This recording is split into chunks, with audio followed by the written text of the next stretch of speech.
Hey folks, I am leaving the office. It's Monday night. Busy day doing like performance. I guess they're called connects, kind of like performance review, but it's not like a rewards conversation. So uh, most of the way through that with my team. Got a little bit more to do tomorrow. But I'm going to talk today about my experience using GitHub Copilot Agents with pull requests. So, if you're new here, this channel works by people submitting questions and stuff in the comments. So I prioritize answering those. If they're on software engineering or career development, please leave them below. Otherwise, you can message DevLeader on social media or Nick Cosentino on LinkedIn. I'm happy to try my best to answer. If you message me, I will keep you anonymous. If it's a comment, it's literally public. It's the internet. Okay. So I still haven't gone and watched or read about the launch of this stuff, but apparently, if you're watching this, you probably know better than I do. But there was I guess Microsoft, when they were launching or demonstrating the GitHub Copilot Pro stuff that has the pull request feature. It sounds like they were demonstrating it and it was doing ridiculous stuff. It was pretty embarrassing. I'm just trying to be transparent. I literally still have not seen it. I don't know the details about it, but everything that I've seen peripheral to it is people were like, yeah, it's pretty terrible. Okay. At the end of last week, so Friday morning, it's now, Monday evening. At the end of last week, I remember it was Friday morning, I think, that I started or tried it out. But basically, it was my first attempt at okay, I'm going to try using GitHub Copilot with agents. I'm going to assign it tasks, and it's going to do pull requests for me. And from my other videos, seen that I've commented on, my agent experience has not been good. I've used VS Code, I've used Visual Studio, I've used Cursor. I've tried, Claude. I've tried for the models. I've tried Claude. I've tried different GPT models. I've just not had good success. The way that I end up summarizing that experience has been, I find ChatGPT when I'm chatting with it in the browser, I get pretty good results when it's building a class for me, making a method, refactoring stuff, whatever. It does a good job, and I'm happy with that. So in my mind, I'm okay, if I have that experience in my IDE, and then I can have the agent with the same capabilities, the same quality, let's say, with more capabilities, this should be kick-ass. But my experience has been that either the agent in any of those applications I mentioned, regardless of the model, just does stupid stuff, it's ridiculous and completely invaluable, then I have to spend more time fixing it. Or there's an Aston Martin behind me. Or I have to break it down into such small pieces that I might as well just have it in chat mode, which would be fine because it would probably work, but then it's not an agent. So I have not yet had a good agent experience until I started using GitHub Copilot with pull requests, which is so funny because everyone was saying it was so terrible and laughing at it. And I remember on Friday morning, I created 2 issues for my code base. So I'm going to have Copilot work on this stuff. I'm driving to work. Let's see. And I've had, to summarize this whole video, I've had a really awesome experience, and I'm super stoked about it. It's performing at a way that I just would have expected that agents perform at. That's probably the best way I can summarize that. So instead of me being disappointed like crazy of hand-holding agents and trying to be no, I just told you how to do this pattern. I gave you 4 files that have the same pattern, and you're still making shit up. Instead of having that experience on repeat, I can actually give it tasks, and it actually comes back with reasonable results. So I wanted to walk through a few different things. I'm going to try to recall them, but I think honestly, since Friday evening is when I started firing off more pull requests. I probably fired off like 30 things over the weekend. And this weekend for me, I had to, because it's like connect period for me at work, and I was on vacation, I basically had to work over the weekend. Not that I'm complaining, it just meant that I wasn't coding. So I was doing connects. When I do them for my team, they take me a lot longer because I do a talent guide review at the same time as like this connect document. So it's a lengthy process. Again, not complaining, just explaining what's going on this past weekend. And what I was able to do was, I remember Friday evening, it was like a bit after work. My wife came home and I was like laying down on the couch and, hanging out with my wife. And I was just creating issues in GitHub and assigning them to Copilot. And I was sitting there going like, what's all the stuff that I've just been putting off? And specifically, I'm talking about Brand Ghost, which is the social media like posting and scheduling application that I'm building. Has other features for like social media feeds and stuff like that. Really, it's to help content creators automate all the boring parts. And I was like, what are all the things that I don't want to do that I've been saying I need to go do? And this covers an interesting spectrum of things, because some of them are like, they're probably pretty trivial, but like I shouldn't waste my time on them because I should be spending my time on important things, right? We have customers, trying to serve them. I should be focusing on the highest value things, right? Either for our current customers or to get new customers. So I have a list of things that I've just been putting off. I'm like, there's some stuff that's like users have asked for them, but they're on the more complex end of like what we should do. And they're not urgent. It's like, hey, this would be a good thing to incorporate. There's some stuff that's refactoring. There's an entire spectrum of things. So the results were a mix of everything, but overwhelmingly more positive than like a typical agent experience that I've had so far. So, one second, I'm switching lanes and I want to recall what I was asking it to build at the same time. So we have a front-end application and a back-end application. The front end is in Next.js and TypeScript, and the back-end is in ASP.NET Core. Uses Aspire as the sort of entry point and configuration. Sorry, gotta do one more lane. I gotta focus. People are going at all sorts of weird speeds here.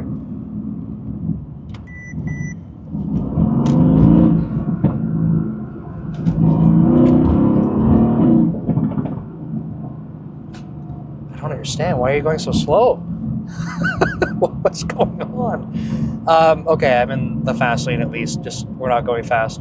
So we have those two apps.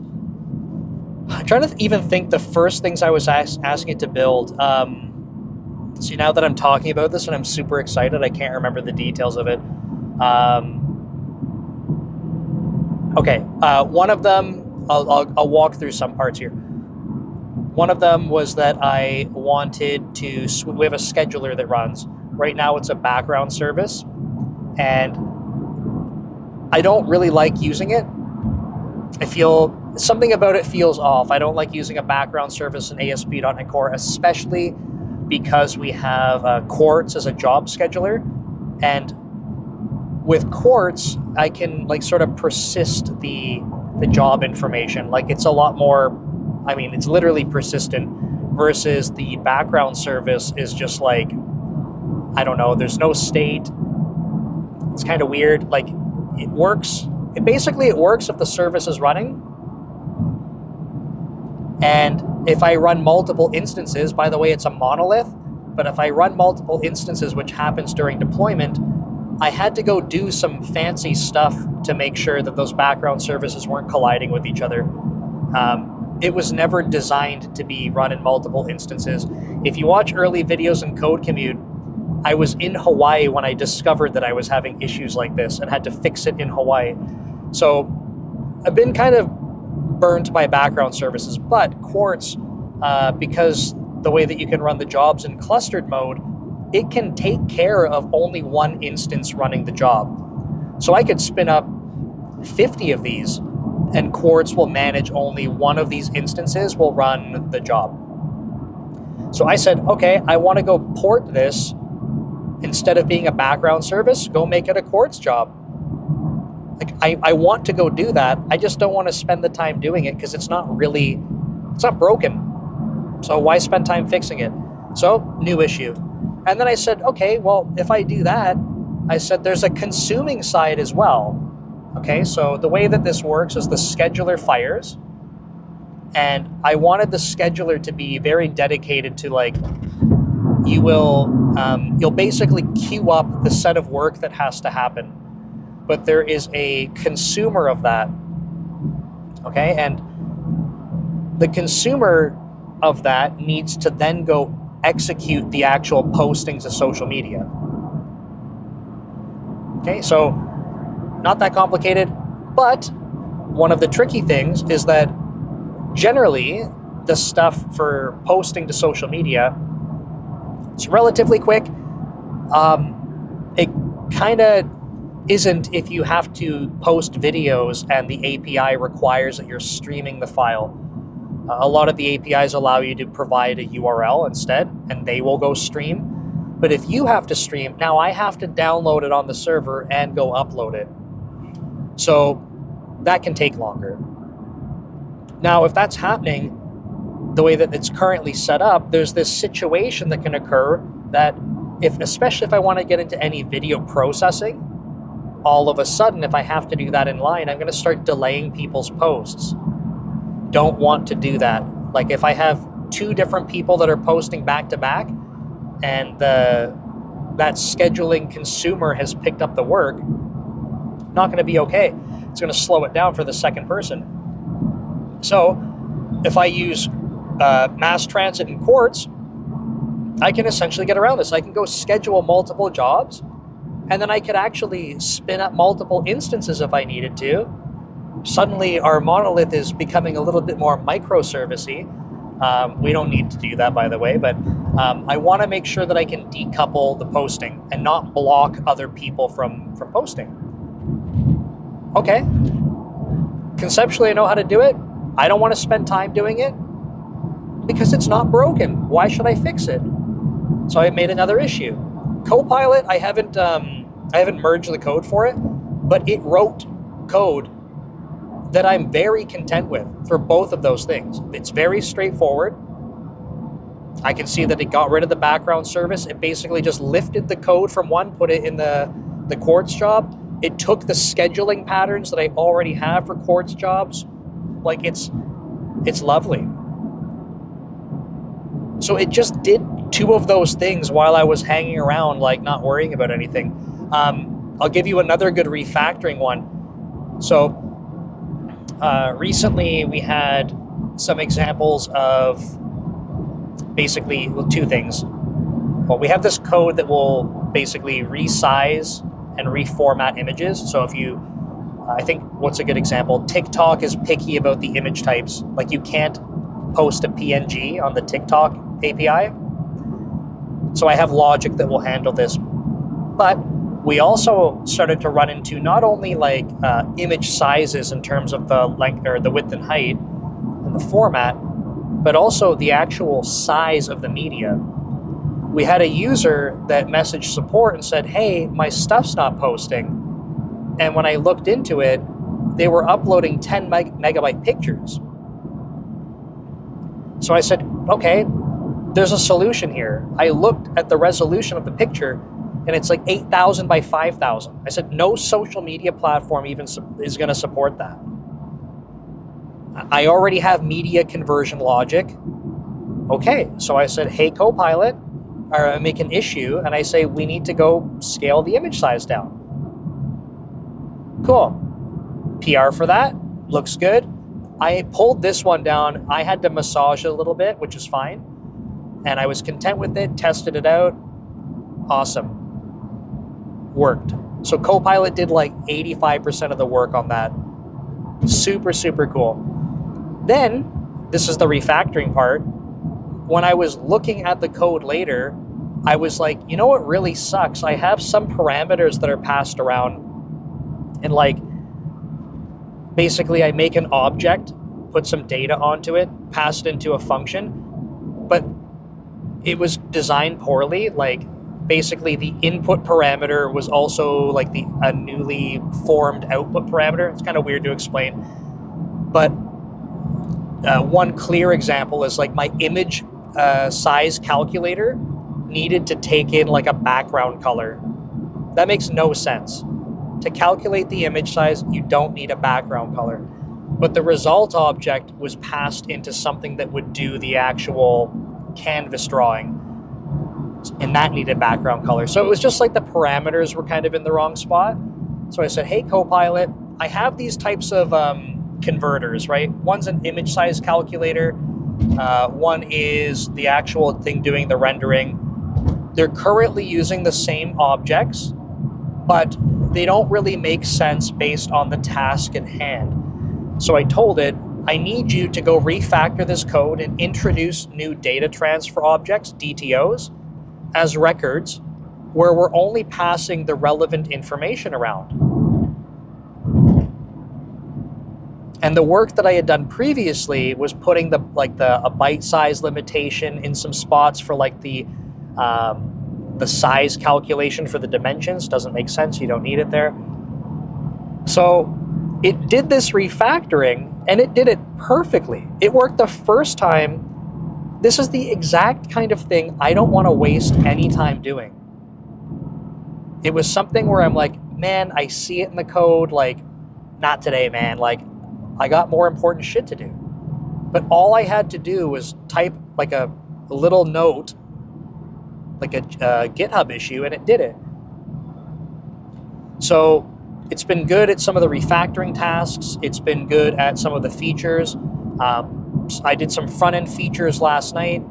I asked it to, when I added functionality where when users lose their authentication to social media platforms, we track that now. But our front end doesn't show it. And I don't like working in the front end because I like C#. Front end's on in C#. So I said, new issue. This is the information that's on the API. I want you to go change the UI to basically highlight these rows that need attention when authentication's lost. Worked perfectly the first time. Perfectly. And then I said, hey, if it could do that perfectly, here's this other fun thing.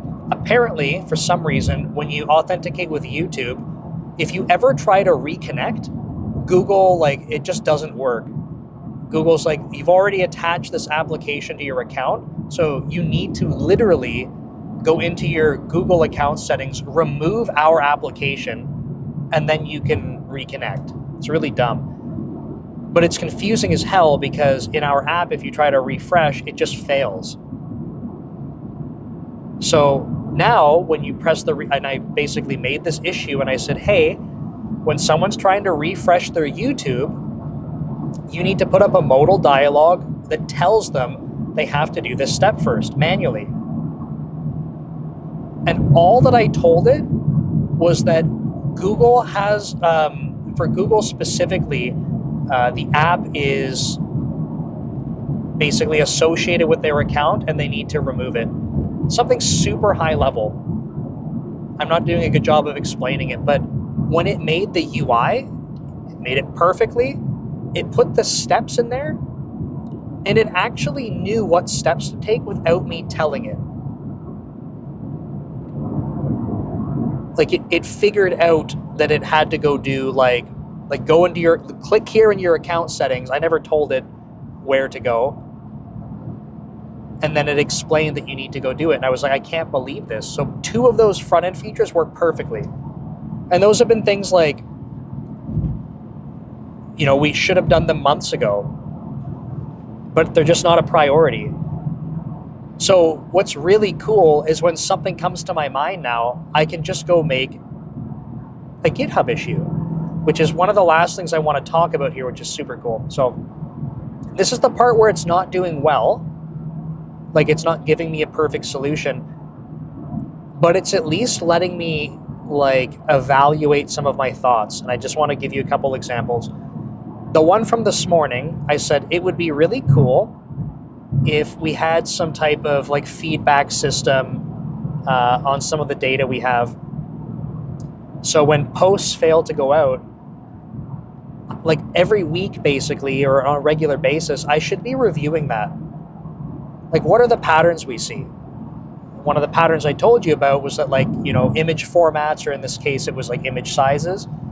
But what other patterns come up? Is that something we should be building for? Is that something we should be telling users to avoid? What are the patterns? The other part to that is that our notification system, it's not live right now because we need to do a better job with making the notifications actionable, right? You lost authentication on your account, that's pretty actionable. If a post failed to go out on TikTok and it's because of error code 37, what should the user do? Right? I don't know what error 37 is unless you play Diablo 3. But we need some of that insight. So I made an issue, and I said, I need you to go build a Quartz job that on a weekly basis pulls this information. It emails it to me with a prompt for an LLM that when I feed it all of this data, it can go suggest the right issues to make in GitHub. The next step, if that works, is I'm going to hook it up so that it can actually publish the issues, but maybe that's for a later day. So that one, it built while I was at work today. I have been super busy, so I haven't checked it out. I scanned through it a little bit, but I haven't pulled down the code to try it. What's another one? I wanted to do automated social media posts when Brand Ghost hits milestones.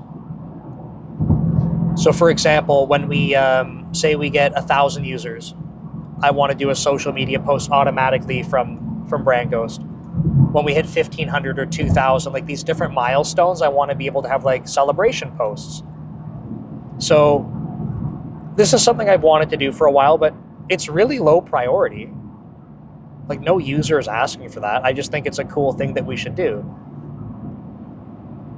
Right? Let's use our own tool to go post stuff that's an interesting milestone. So when I was writing the GitHub issue, I was okay, well, there's total users. Well, what about the total number of posts? What about the a new peak of weekly posts? That would be kind of cool.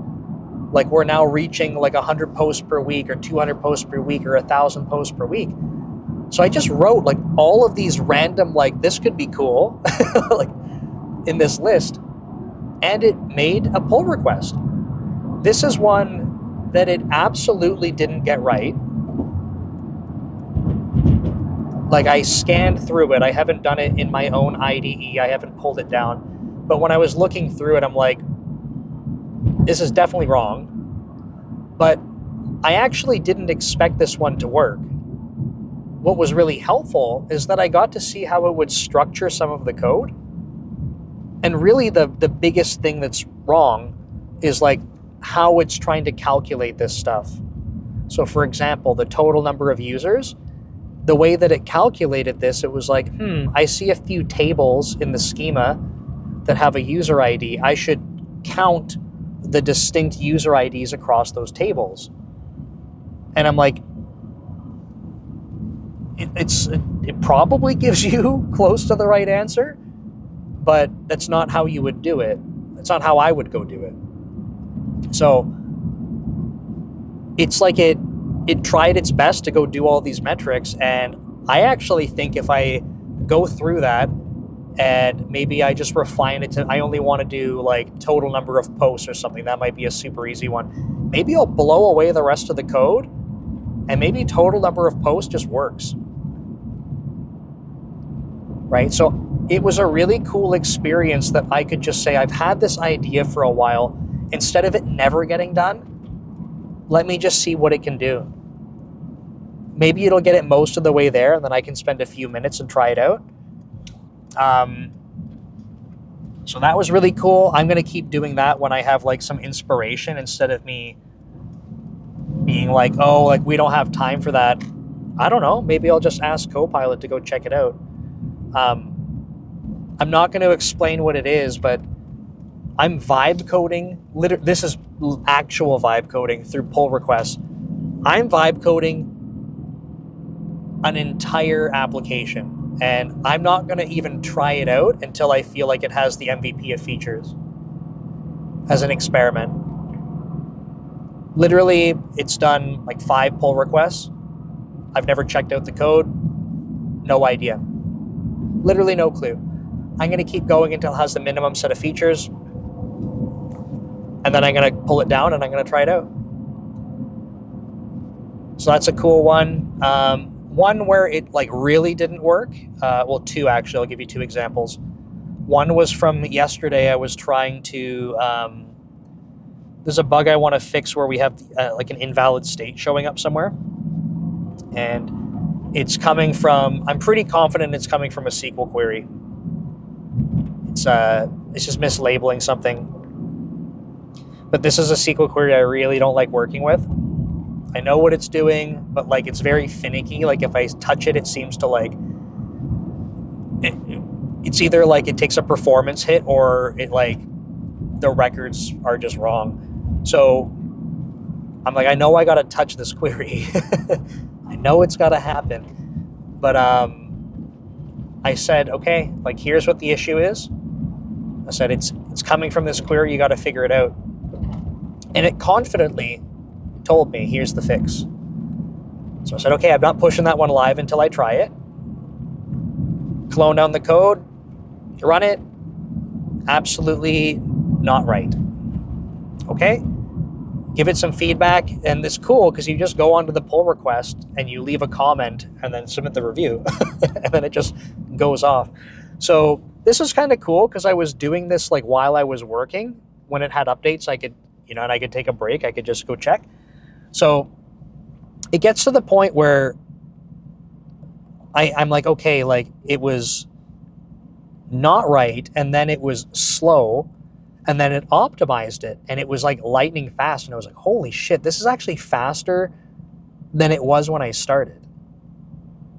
So like it's getting some states back that are right, so I'm like, okay, it's at least including them now, and it's faster. So I'm like, hell yeah, like this is so good. But it took a little bit of a turn, because when I was looking at the results, I was like, wait a second, like these are just like tons of results that are not right. So this is an example of like letting it go down a path where like, maybe I should have checked more carefully early on, but I might have sent it down this wrong path, and I spent more time trying to optimize the query versus actually having correct results. So that didn't work out so well. And then there was another one with our tests. So I wanted to get our XUnit tests. I've had this stupid problem where I need to run the tests in parallel, but the runner treats each assembly as its own process when it runs. And I just want to start up one Docker container before the tests, run the tests, tear down the Docker container. But there is no global setup point when you're running across these different assemblies. It doesn't work that way.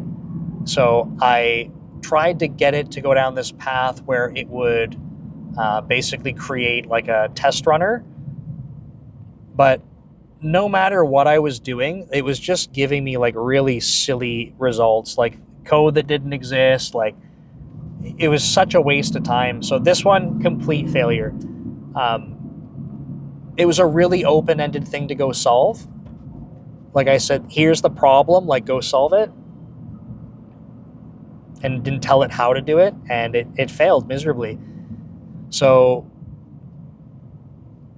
the other examples that I was telling you about where it was open-ended, yeah, those also didn't work, but I didn't expect them to. And I think on this one I was let down because I was like, it should really be able to get this, and it didn't. So there's 2 examples where it didn't work. I forgot, before telling it to do that with XUnit, I told it to go, because when I'm making videos for DevLeader, one of the next videos I want to do is XUnit using Microsoft testing platform. So I said, I need you to go upgrade all of the XUnit to be on the compatible version for Microsoft testing platform, which is V3. And then I said, then we don't need to include the XUnit runner anymore. So I made that issue, assigned it. It did it perfectly the first time. Right, so a NuGet package migration, it just worked perfectly. So all of this to say, I'm just trying to share my experiences, but I've been very, very, very impressed. I think it's super exciting. I love the idea that I can just go make an issue from my phone if I have an idea, assign it to Copilot, and go check it out later. It's super cool. That doesn't change my actual development experience,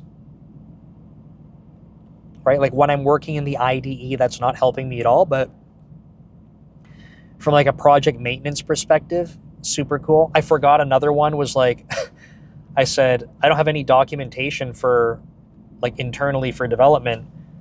And I said, okay, I want you to go audit the code base. Here's some things I want you to focus on. And I want you to go write documentation around architectural patterns that are established. And then I said, I want you to talk about the drift in architectural patterns that you see and put them in another document, because we're going to use that as a living document to go address drifting architectural patterns. So to give you an example, some of the API endpoints, some of them throw exceptions, some of them return like an I result in C#. And some of the common checks that we do are done in one way and they're done a different way in some other places. So it audited that and it wrote documentation on it. So it's like, this is pretty cool. Like, it all makes sense. Another thing that I had it do is I said, I want you to go address in the list of drifting patterns, I want you to go address the first one. And then I said, which is these exception throwing versus I result patterns that we see in the web APIs. I said, I want you to go fix that across the code base. Then I want you to remove that from the drifting patterns. And then I want you to go update the architectural document to state this is like a pattern that we have in the code. And it did it. The only thing that it didn't do it did this extra thing that I didn't like, is it wrote an extra document about the migration, which I thought was actually kind of cool that it did it. So it went and calculated, I don't know exactly how it did it, but it said like 97% of the APIs are already doing like this, expected pattern. I will address like the other 3%. And I'm like, it's super cool, but I don't want that as a document that lives in my code base, because once this is committed and checked in, like I don't need a document that says 97% used to be on following this wrong pattern. So anyway, I just said like, get rid of that document, and then everything was great. So I had updated API endpoints that follow the pattern I want. I had updated documentation. By the way, like a lot of this is just done from my phone. like hanging out with my wife. Just like super cool. And if it wasn't from my phone, it was in between like me doing, these performance review documents where when I take a break, I can go check what did Copilot go output, and I just go through a bunch of pull requests. I'm just reviewing code and giving it feedback. So I've just been super impressed with it. So I really have to follow up on what was so bad with the Microsoft stuff. Just hasn't been my experience. It's been complete opposite. Anyway, I don't know if that was all over the place, but it was super fun to talk about because I love talking about code. And now I have to go do a live stream. So if you made it this far, a friendly reminder, Mondays at 7 p.m. Pacific on my main YouTube channel, which is DevLeader, I do a live stream. Come check it out. There's other people from Code Commute that hang out. See you next time. Take care.